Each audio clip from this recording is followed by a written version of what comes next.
नमस्कार। वापस से आप सभी का स्वागत है हमारे इस यूट्यूब चैनल में। यदि आपने इस वर्ष पास किया है कक्षा 10वीं तथा अब आप चल गए हैं 11वीं कक्षा में, अभी आप लोग का ऑनलाइन नामांकन हो चुका है, अभी कॉलेज में एडमिशन नहीं हुआ है, तो आपको यदि आपने 11वीं में साइंस स्ट्रीम लिया है तथा उस साइंस स्ट्रीम में आप पीसीबी या पीसीएम कुछ में भी मतलब आप मैथ या तो ऑप्शनल या एडिशनल कोई भी सब्जेक्ट लिए हैं, तो यह जो मैथ सब्जेक्ट है इसका जो 11वीं क्लास में क्या सिलेबस होता है, कौन सा बुक पढ़ना रहता है और इस मैथ को पढ़ना क्यों ज़रूरी होता है, इन सारी तमाम अब जानकारी को हम आज की इस वाले वीडियो में जानने वाले हैं। हम आशा करते हैं कि यह वीडियो आपके लिए बहुत ही ज़्यादा फायदेमंद साबित होगा। यदि आपने इस वर्ष कक्षा 10वीं पास करके 11वीं में मैथमेटिक्स सब्जेक्ट लिया है, या तो आप एडिशनल सब्जेक्ट में लिए हो या तो मेन सब्जेक्ट में लिए हो, तो यह वीडियो आपके लिए बहुत ही फायदेमंद साबित होने वाला है। तो वीडियो में लास्ट तक बने रहिएगा। यदि वीडियो अच्छा लगे तो वीडियो को लाइक करिएगा, अपने दोस्तों पास ज़्यादा से ज़्यादा शेयर करें जो कि आपके साथ इस वर्ष कक्षा 10वीं में नामांकन किए हैं। तो चलिए बिना समय का हम लोग वीडियो को शुरू करते हैं। आप लोग चैनल पर नए हैं तो चैनल को सब्सक्राइब कर लीजिए, क्योंकि बिहार बोर्ड से रिलेटेड इस प्रकार के तमाम अपडेट आपको मेरे चैनल के माध्यम से मिलता रहता है। तो चलिए बिना समय गए फटाफट से वीडियो को शुरू करते हैं। तो सबसे पहले हम लोग ये जान लेते हैं कि यह जो 11वीं क्लास होता है इसका मैथ क्यों ज़रूरी होता है। आपने बहुत सारे लोगों के मुंह से सुना होगा कि 11वीं क्लास उतना हार्ड नहीं है, इसको पढ़े हो या ना पढ़ो कोई फ़ायदा नहीं है, परंतु इसका मैथ जो है यह बहुत ही ज़्यादा फायदेमंद है, बहुत ही ज़्यादा ज़रूरी है। सबसे पहले तो ये आपके 12th क्लास के लिए बहुत ज़रूरी है, क्योंकि इसके जो 3 से 4 चैप्टर हैं पूरा आपका, जब तक आप 11th क्लास का मैथ का बुक नहीं पढ़िएगा तब तक आप 12th के मैथ के बुक को नहीं पढ़ पाइएगा। तो एक चीज़ आपका हो गया कि आपको 12th की क्लास के लिए यह 11th का मैथ्स पढ़ना ज़रूरी है। तथा जैसा कि आपका कॉम्पिटिशन एग्ज़ाम होता है NDA, polytechnic, ITI, IIT, JE या कंपटीशन अनदर रेलवे, इस सब में ये जो 12th का मैथ होता है यह ज़रूर पूछा जाता है। यह आपको बड़े अंकों से पूछना चाहिए। तो जो 11th का मैथ है इसे पढ़ने का बहुत ही ज़्यादा फ़ायदा है, इसीलिए आपको इस 11th के मैथ के बुक को पढ़ना ज़रूरी है। अब हम ये जान लेते हैं कि आपका कौन सा बुक पढ़ना है आपको 11th क्लास में। तो देखिए आपका जो 11th का मैथ बुक्स होता है उसमें यदि आप 12th की क्लास की दृष्टि से देखें तो आपका जो एनसीईआरटी बुक है ये बहुत ही अहम है आपको पढ़ने के लिए। और यदि आपको आगे में कंपटीशन का तैयारी करना है तो आपको एक्स्ट्रा राइटर जो होते हैं उनका बुक जैसे केसी सिन्हा इत्यादि इनका बुक पढ़ना जरूरी होता है। यदि आपको कंपटीशन का तैयारी करना है जैसे NDA, JE, IIT, ITI, polytechnic, इस इत्यादि में आपको एक्स्ट्रा बुक पढ़ना पड़ेगा। वरना यदि आपको केवल 12th से मतलब है तो आपके लिए NCERT one of the best book है। बाकी आप जो अदर बुक होते हैं उनसे भी कर सकते हैं पढ़ाई एक्स्ट्रा में। जब आपका एनसीईआरटी पूरा 100% कंप्लीट हो जाएगा तब जाके आप किसी और सब्जेक्ट में, किसी और बुक में हाथ लगाइएगा। अब हम आपको एनसीईआरटी का बुक भी दिखा देते हैं जो कि बिहार बोर्ड का ऑफिशियल बुक है। तो देखिए यही है मैथमेटिक्स का बुक, ये देख सकते हैं आप, टेक्स्ट बुक फॉर क्लास 11। यही बुक आपको बिहार बोर्ड का लेना है। इसमें आपका एथी भी कूट का कलर जो होता है वह चेंज हो सकता है, परंतु आप एनसीईआरटी, एससीईआरटी नीचे लिखा होगा वो उस चीज़ को देख करके ले सकते हैं। अब हम जान लेते हैं किस किस चैप्टर का आपको अध्ययन करना है, कौन सा चैप्टर महत्वपूर्ण है, कौन सा चैप्टर 12th क्लास में होता है और कौन सा चैप्टर आप पहले पढ़ चुके हैं। चलिए इन सारे बातों को हम जानते हैं। तो देखिए यही है आपका मैथ का बुक 11th का। आप इसका हम कलर आपको चेंज करते हैं। देखिए गणित कक्षा 10वीं के लिए पाठ्य पुस्तक, यही आपका बुक है मैथ का। इसमें हम आपको मेन जो भी चैप्टर है उसके बारे में बताने वाले हैं। तो चलिए इसका पेज हम जब पलटते हैं तो यहाँ पे आपका आमुख है जो कि हर बुक में दिया रहता है, और पेज पलटने पर यहाँ पे जो राइटर है उनके बारे में बताया गया है। और फिर लोडिंग ले रहा है, पाठ्य पुस्तक विकास समिति, यहाँ पे पूरा इन्फॉर्मेशन बिहार बोर्ड का दिया गया है आगे में। इसको हम और स्क्रॉल करते हैं। यह आभार व्यक्त किया गया है किन किन को इस बुक का आभार है। उसके बाद यहाँ पे भारत का संविधान के उद्देशिका दिया गया है, प्रस्तावना, जो कि प्रत्येक बुक में दिया रहता है। और यहाँ से आपका विषय सूची शुरू होता है आपके बिहार बोर्ड के कक्षा 11वीं के बुक का। देख सकते हैं ये विषय सूची है। चलिए इसके बारे में अब हम पूरा बारी बारी से जानते हैं हर एक चीज़ को। तो देखिए आपका जो इसमें बिहार बोर्ड के जो इंटर का बुक होता है उसमें आपका पहला चैप्टर है समुच्चय। ये जो समुच्चय चैप्टर है यह उतना हार्ड चैप्टर नहीं है, यह आसान आप चैप्टर समझ सकते हैं। यह ज़्यादा इम्पोर्टेंट कहिएगा, ज़्यादा इम्पोर्टेंट नहीं है और यह हार्ड भी नहीं है। ये कुल मिला जुला के एक मीडियम साइज का मीडियम है चैप्टर आपको, जो कि आप 4 से 5 दिन में यदि आप मेहनत करते हैं तो इस चैप्टर को पढ़ लेंगे। इसमें आप देख सकते हैं भूमिका पढ़ सकते हैं, भूमिका पढ़ना है समुच्चय का, उनका निरूपण पढ़ना है, रिक्त समुच्चय पढ़ना है, परिमित एवं अपरिमित समुच्चय पढ़ना है, समान समुच्चय, उप समुच्चय, घात समुच्चय, स्वतंत्री समुच्चय, वेन आरेख समुच्चय की संक्रिया समुच्चय का पूरक, दो समूह का सर्वश्रेष्ठ, इतना चीज़ को आपको इसमें पढ़ना है। फिर हम जब नीचे चलेंगे तो आपका जो दूसरा चैप्टर है वह है संबंध एवं फलन। यह जो चैप्टर आपका है यह बहुत इंपॉर्टेंट चैप्टर आप इसे कह सकते हैं। यह चैप्टर है आपका आधारित है चैप्टर 1 पे, इसका नाम है संबंध एवं फलन। तो यह संबंध इसका जो चैप्टर 1 से पूर्णतः संबंध है, मतलब आपको चैप्टर 1 की चीज़ को भी इसमें पढ़ने को मिलेगा। देख सकते हैं आप, इसका जो टॉपिक है वह भूमिका है, फिर समुच्चय का कार्तीय निरूपण, संबंध, फलन। यह चैप्टर इंपॉर्टेंट है और चैप्टर 1 से इसका रिलेशन बनता है।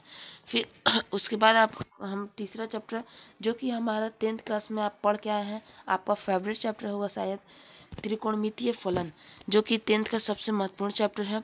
वह इसमें भी वही पढ़ना है, परंतु अंतर इतना है कि जो कि आप 10th में आपने पढ़ा था tan 90 डिग्री तक हाईएस्ट पढ़ा था आपने, tan 90 डिग्री तक मान पढ़ा था किसी भी निष्पत्तियां का। इसमें आपको 1280 इस प्रकार से 1320 इस तरह प्रकार से आपको दिया जाएगा डिग्री का मान निकालने को। तो यह चैप्टर मज़ेदार है, उतना इम्पोर्टेंट नहीं है जितना 10th में इम्पोर्टेंट था, परंतु यह भी चैप्टर आपका इम्पोर्टेंट है और मेरे ख्याल से आपका फेवरेट भी चैप्टर होगा।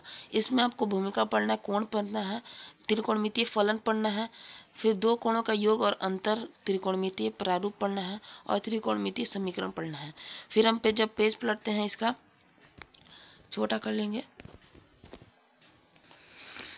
फिर नेक्स्ट पेज में हम लोग चलेंगे तो आपका जो नेक्स्ट पेज है जो कि नेक्स्ट पेज में आपका चौथा चैप्टर यहाँ पे है। चौथा से आपका चैप्टर का नाम है गणितीय आगमन एवं सिद्धांत। तो देखिए आपको पता होना चाहिए कि जो एनसीईआरटी का बुक होता है वह सीबीएसई बोर्ड में भी होता है और बिहार बोर्ड में भी होता है। तो सीबीएसई बोर्ड से 2 से 3 चैप्टर एनसीईआरटी बुक से हटा दिया गया है, लेकिन बिहार बोर्ड से नहीं हटाया गया है। तो यह जो चैप्टर है यह सीबीएसई बोर्ड में आपको नहीं देखने को मिलेगा, यह चैप्टर केवल बिहार बोर्ड में है। यह चैप्टर बहुत ही छोटा चैप्टर है तथा आसान चैप्टर है। इसमें केवल 3 टॉपिक आपको पढ़ना है, भूमिका, प्रेरणा और गणितीय आगमन का सिद्धांत। बस इतना ही पढ़ना है आपको। या कुल मिला जुला के ये काफ़ी छोटा चैप्टर है, चैप्टर नंबर चौथा। फिर है आपका 5वां समृद्ध संख्या एवं द्विघातीय समीकरण। यह जो चैप्टर है ये आपने पढ़ा है पहले कक्षा 10वीं में, जिसका आप नाम सुन के ही जान गए होंगे, द्विघातीय समीकरण, जो कि आपने पहले भी पढ़ा है। तो यह भी इसमें उसी तरह सेम टू सेम नहीं, परंतु उसी के जैसा पढ़ना है। इसमें आपको पढ़ना है भूमिका, फिर सम्मिश्र संख्या पढ़ना है, सम्मिश्र संख्या का बीजगणित, सम्मिश्र संख्या का मापांक, कांतरंग एवं ध्रुवीय निरूपण और द्विघातीय समीकरण। इतना चीज़ आपको 5वां चैप्टर में पढ़ना है। और कुल मिला जुला के यह जो चैप्टर आपका आसान है, जिस प्रकार से आपका द्विघात समीकरण उतना टफ चैप्टर नहीं था कक्षा 10वीं में उसी प्रकार से यह 5वां चैप्टर आपका एकदम आसान है। फिर हम चलेंगे आगे है आपका चैप्टर नंबर 6 है। इस चैप्टर नंबर 6 का नाम है आपका रैखिक असमीकरण। यह जो रैखिक असमीका है जो कि आपने कक्षा 10वीं में इसका भी पढ़ा है। चैप्टर 3 जो आपका था 2 चर वाले रैखिक समीकरण, उसी की तरह था। उसमें केवल आप इस तरह से पढ़े थे कि x प्लस वाई बराबर 5, इस प्रकार का आपको बनाना था, सिद्ध करना था। परंतु इसमें उसी की तरह से है, लेकिन इसमें आपको सिद्ध करना है कि बताइए x प्लस वाई बड़ा या बराबर है 5 या x प्लस वाई छोटा या बराबर है 5। इस प्रकार से आपको इसमें पढ़ना है। यानी कुल मिला जुला के यह आपको 10th में आप पढ़ लिए हैं। ज़्यादा हार्ड चैप्टर नहीं है, परंतु यह चैप्टर उतना भी आसान नहीं है। फिर हम उस 6 नंबर चैप्टर के बाद अब बात कर लेते हैं चैप्टर नंबर 7वां क्रमचय एवं संचय के बारे में। तो यह जो चैप्टर है यह आपका इम्पॉर्टेंट चैप्टर होने वाला है आपके 11th में, क्योंकि यह आपको 12th में भी पढ़ने को मिलेगा तथा कंपटीशन की दृष्टि से यह बहुत ही इम्पोर्टेंट चैप्टर है। कंपटीशन, जैसे आपको बैंकिंग, रेलवे सेक्टर में जाना है तो यह चैप्टर आपके लिए बहुत ही ज़्यादा इंपॉर्टेंट है, क्रमचय एवं संचय। ठीक है, फिर हम बढ़ते हैं आगे। आगे है आपका 8वां नंबर चैप्टर द्विपद प्रमेय। यह द्विपद प्रमेय, इसमें आपका 3 ठे कुल मिला जुला के टॉपिक है। यह मोस्ट इम्पॉर्टेंट चैप्टर है, मतलब मोस्ट नहीं कहेंगे, इम्पॉर्टेंट चैप्टर आपका एग्जाम में पूछा जाता है। इस चैप्टर से अत्यधिक प्रश्न। इसमें आपका टॉपिक है भूमिका, धन पूर्णांकों के लिए द्विपद प्रमेय और व्यापक एवं मध्य प्रमेय। इतना चीज को पढ़ना है और कुल मिला जुला के ये आपका इम्पॉर्टेंट चैप्टर है। फिर आपका है 9वां नंबर चैप्टर अनुक्रमण तथा श्रेणी। तो यह जो आपका 9वां नंबर चैप्टर है, यह भी आपको नाम सुना हुआ लग रहा होगा से थी, जो कि आपका समांतर श्रेणी के बेस पर है। इसको हम पेज पलटते हैं तो देखिए आपका यह जो चैप्टर है, जिस प्रकार से आपने कक्षा 10वीं में 5वां चैप्टर को पढ़ा था जो कि एपी था, उसमें श्रेणी के बारे में नहीं, समांतर श्रेणी के बारे में केवल पढ़ना था। तो हमने आपको बताया था कि जो श्रेणी होता है वह 2 प्रकार के होते हैं, एक होता है समांतर श्रेणी और एक होता है गुणोत्तर श्रेणी। तो इसमें आपको इन दोनों को पढ़ना है। कक्षा 10वीं में आप केवल समांतर श्रेणी को पढ़े थे, परंतु कक्षा 11वीं में आपको समांतर श्रेणी तथा गुणोत्तर श्रेणी दोनों के बारे में पढ़ना है। इसको क्या क्या टॉपिक है, अनुक्रमण है, फिर श्रेणी है, समांतर श्रेणी है, गुणोत्तर श्रेणी। हमने बोला ना दोनों को पढ़ना है यहाँ पे। फिर है समांतर श्रेणी तथा गुणोत्तर श्रेणी माध्य के बीच का संबंध और विशेष अनुक्रम इन पदों के योगफल।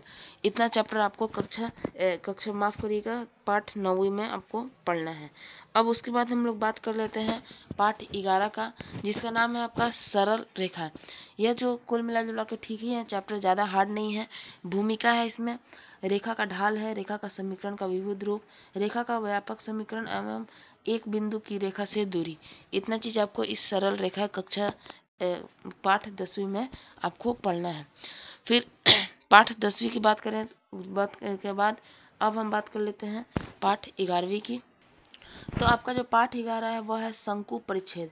इसमें आपको इतना भूमिका है, फिर शंकु के परिच्छेदक, वृत्त, परिलयन, दीर्घवृत्त और परिलय, इतना चीज को आपको पढ़ना है।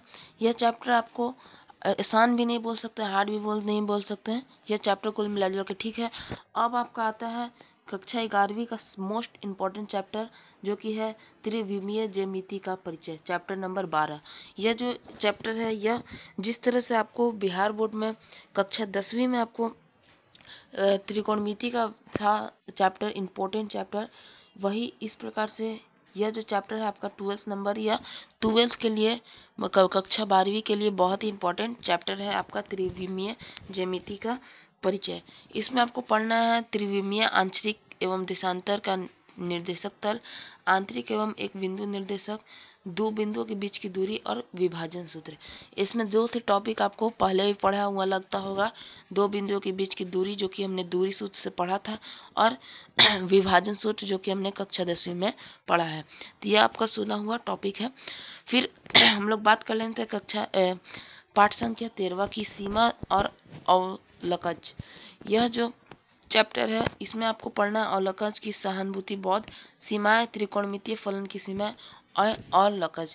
फिर हम अगले पेज में बढ़ेंगे तो यह आपका कंटेंट का अंतिम पेज है। इसमें आपका चौथा नंबर अगला है चैप्टर कि इसमें आपको पढ़ना है, नाम है गणितीय विवेचन। इसमें आपको कथन, पुराने ज्ञात कथन के नए कथन बनाना, अंतर्भाव कथनों की वैधता का प्रमाणित करना, इतना सारा चीज को आपको पढ़ना है। फिर 15 नंबर चैप्टर जो कि आपने कक्षा 9वीं कक्षा 10वीं सब में पढ़ा है, सांख्यिकी। इसमें आपको वही परिसर, माध्य विचलन, प्रश्नल, ब्रह्मवार्ता का विश्लेषण, इसमें थोड़ा सा आपको केवल अपग्रेड कर दिया जाएगा, बाकी सब चीज वही है। और आपका 16वां नंबर चैप्टर अंतिम चैप्टर तथा आपका फेवरेट चैप्टर प्रायिकता, जो कि कक्षा 9वीं कक्षा 10वीं कक्षा 11वीं कक्षा 12वीं सब में आपको पढ़ना है। यह जो प्रायिकता चैप्टर है यह आपका जान कभी नहीं छोड़ेगा। इसमें वही है आपका घटना है, यह चित्त प्रशिक्षण है, यह प्रायिकता की अभिगृहित दृष्टिकोण है, इतना ही चीज है। बाकी फिर आपका गणितीय निर्देशन है और फिर कुछ नहीं है। तो इस प्रकार से आपका जो पूरा सिलेबस है बिहार बोर्ड का कक्षा 11वीं के गणित के विषय का, वह हमने पूरा करा दिया, क्या क्या आपका होने वाला है। और आपको और किसी भी विषय का चाहिए तो हमें कमेंट में बताइएगा, हम उस पर भी वीडियो बना के ला देंगे। यदि आपको इस वीडियो से ज़रा भी जानकारी प्राप्त हुआ है तो हमारे इस वीडियो को लाइक कर दीजिएगा। चैनल पर नए हैं तो चैनल को सब्सक्राइब कर लीजिए, क्योंकि इस प्रकार के आपको बिहार बोर्ड से रिलेटेड तमाम जानकारी प्रद वीडियो आपको हमारे चैनल के माध्यम से मिलते रहते हैं। और चैनल पर नए हैं तो चैनल को सब्सक्राइब कर लीजिए। हम मिलते हैं आपसे अगली वीडियो में किसी नए टॉपिक के साथ। तब तक के लिए जय हिंद।